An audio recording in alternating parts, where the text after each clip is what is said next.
മുതിർന്ന CPM നേതാവും മുൻ മന്ത്രിയുമായ AK ബാലൻ മാതൃഭൂമി ന്യൂസിനൊപ്പം ചേരുകയാണ്. കഴിഞ്ഞ ദിവസം, അതായത് സിനിമ നയരൂപീകരണത്തിൻ്റെ സമാപന സമ്മേളനത്തിൽ അടൂർ ഗോപാലകൃഷ്ണൻ പറഞ്ഞ പരാമർശം ശ്രദ്ധയിൽപ്പെട്ടിട്ടുണ്ടാവും.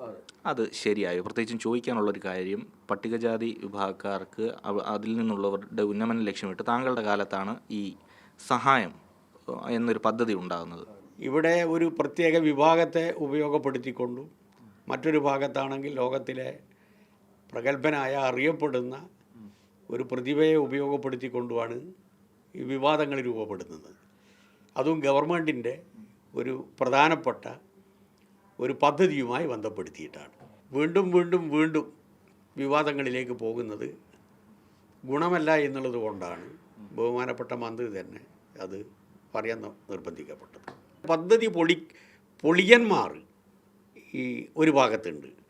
മറ്റൊന്ന്, പഴയ ഗവൺമെൻറ്റിൻ്റെ തുടർച്ചയാണ് ഈ ഗവൺമെൻറ് എന്ന് പറയുന്നതിന് മടിയുള്ള കുറേ ഉദ്യോഗസ്ഥന്മാരുണ്ട്. പഴയ ഒരു വെട്ടിൻ്റെ അകത്ത് ഫിലിമും എടുത്തിട്ട് കറ എന്നും പറഞ്ഞിട്ട് ചലിപ്പിക്കലില്ല. ഇപ്പോൾ ഒന്നും ഇല്ലല്ലോ. അപ്പോൾ സാങ്കേതികമായിട്ട് ഒട്ടേറെ മാറ്റങ്ങൾ വന്നതുകൊണ്ട് അതിന് ഒരു ട്രെയിനിങ് വേണം എന്നാണ് ഞാൻ ഉദ്ദേശിച്ചതെന്ന് അദ്ദേഹം പറഞ്ഞു. അല്ലാതെ പട്ടികവർഗ്ഗക്കാരെ ആരെയും ആക്ഷേപിച്ചിട്ടില്ല എന്നും അദ്ദേഹം പറഞ്ഞു. ഇതിൽ ശ്രദ്ധിക്കേണ്ട ഒരു കാര്യവും, ഈ പദ്ധതിക്ക് രൂപം കൊടുക്കുമ്പോൾ ഞാൻ അദ്ദേഹമായിട്ട് ഡിസ്കസ് ചെയ്തിട്ടുണ്ട്. ദളിത് വിരുദ്ധനാണെന്ന് പറയാനുള്ള തെളിവ് എൻ്റെ കയ്യിലുണ്ടായിരുന്നില്ല. ഉണ്ടെങ്കിൽ ഞാൻ ഉറപ്പിച്ച് പറയും. പക്ഷേ ഇപ്പോൾ അദ്ദേഹം അത് പറയുമ്പോൾ ഈ പഴയതുപോലെ അല്ലല്ലോ. ഒഴിവാക്കേണ്ടതായിരുന്നു ചില പ്രയോഗങ്ങൾ. തെറ്റിദ്ധാരണ ഉണ്ടാക്കിയതാണ്. അത് അദ്ദേഹത്തിന് ബോധ്യപ്പെട്ടതിൻ്റെ അടിസ്ഥാനത്തിലാണ് അദ്ദേഹം വ്യക്തത വരുത്തിയത്.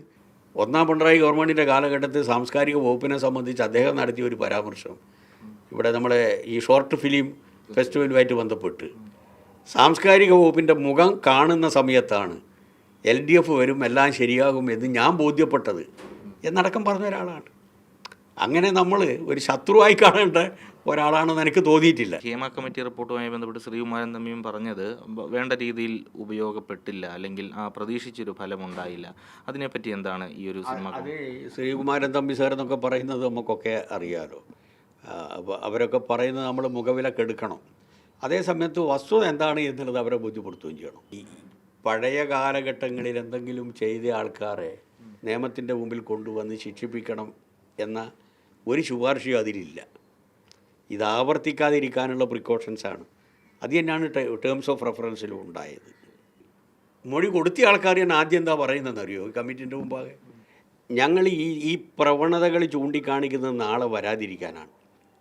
ഇപ്പം ഞങ്ങൾ അതിനൊരു അഗ്രീവഡായി പരാതിക്കാരായി ഞങ്ങളുടെ പേരേ പറയാൻ പാടില്ല പൊതുസമൂഹത്തിൻ്റെ മുമ്പിൽ.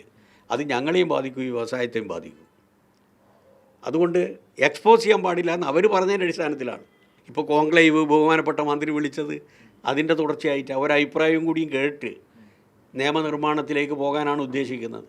നിയമനിർമ്മാണത്തിലേക്ക് പോകുന്ന സമയത്ത് ബഹുമാനപ്പെട്ട അടൂർ പറഞ്ഞ ശുപാർശ അത് പരിഗണിക്കാൻ പറ്റുമെങ്കിൽ ഏറ്റവും നല്ലൊരു കാര്യമെന്നുള്ള വ്യക്തിപരമായിട്ട് എനിക്ക് തോന്നിയിട്ടുള്ളത്. അടൂർ ഗോപാലകൃഷ്ണനുമായി ബന്ധപ്പെട്ട വിവാദം അത് അവസാനിപ്പിക്കേണ്ടതാണ്, അത് ഇനി തുടർന്ന് കൊണ്ടുപോകരുത്. ഒപ്പം തന്നെ ചില തെറ്റിദ്ധാരണകൾ ഇതുമായി ബന്ധപ്പെട്ടുണ്ടായിരുന്നു, അതിനെല്ലാം കൃത്യമായ മറുപടിയും അദ്ദേഹം നൽകുന്നുണ്ട്. MR ന്യൂബിനൊപ്പം AK Stephin, Mathrubhumi news, Thiruvananthapuram.